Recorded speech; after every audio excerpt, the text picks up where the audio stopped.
we get experimental science. We're curious, non-judgmental. We're talking about the Florida harvester ants. These are a species that we actually identified while we were in Florida for a little bit of beach time with the family. We're looking at this video on just how to capture them, a little bit about their biology, and then we're going to look at them underneath the microscope from samples that we caught. So y'all, I think that should be pretty fun to do.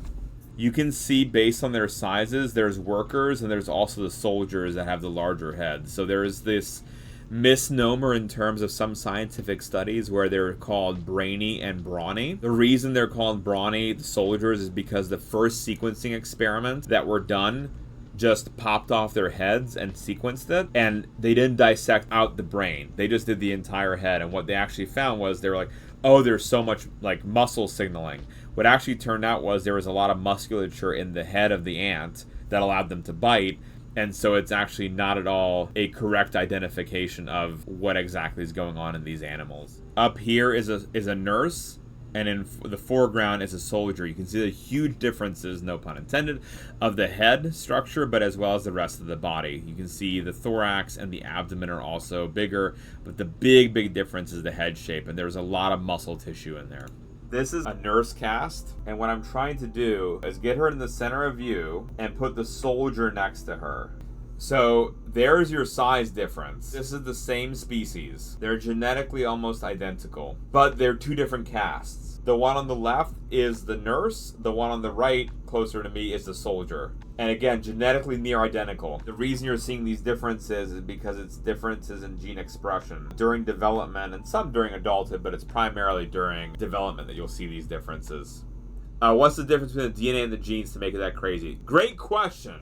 What ends up happening is that these two individuals have the exact same genes. The difference is some genes are kept off in one and turned on in the other during development, or timing of the genetic changes. So for example, the soldiers stay as larvae and the pupa longer than the nurses.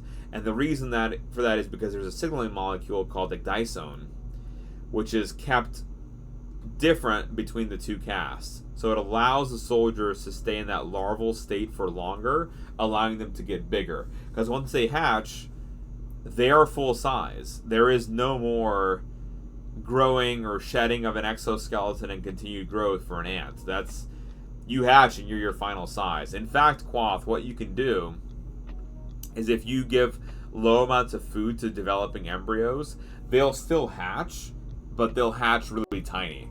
And you can do that with fruit flies as well. And with fruit flies, it's called the mini-me phenotype, which is, I think, really hilarious. They named it after the Austin Powers character. No, it is not about dominant and recessive. This is not at all a Punnett square, because if you did that, Quoth, those genes, like let's say if you had big and small, all those genes are in both of them. It's just the genes that make you a soldier are turned on in the soldier, and they're off in the nurse, which is really cool. And again, what's cool about these harvester ants is that these are the only harvester ants that we are aware of that have these size differences. All other harvester ants that we're aware of have just one sized worker, and that's the upper one. Here, there's something unique about the Florida harvester ants that gives them these size differences based on caste that is not observed in other harvester ants. So what is it about them that allows them to be like this? We don't know. There's a lot of research on ants that I wish could be better. We're just very limited on the amount of data that we have. How would an ant wear jeans? Would it only wear them on its bottom two legs, or would it wear all six? I don't know.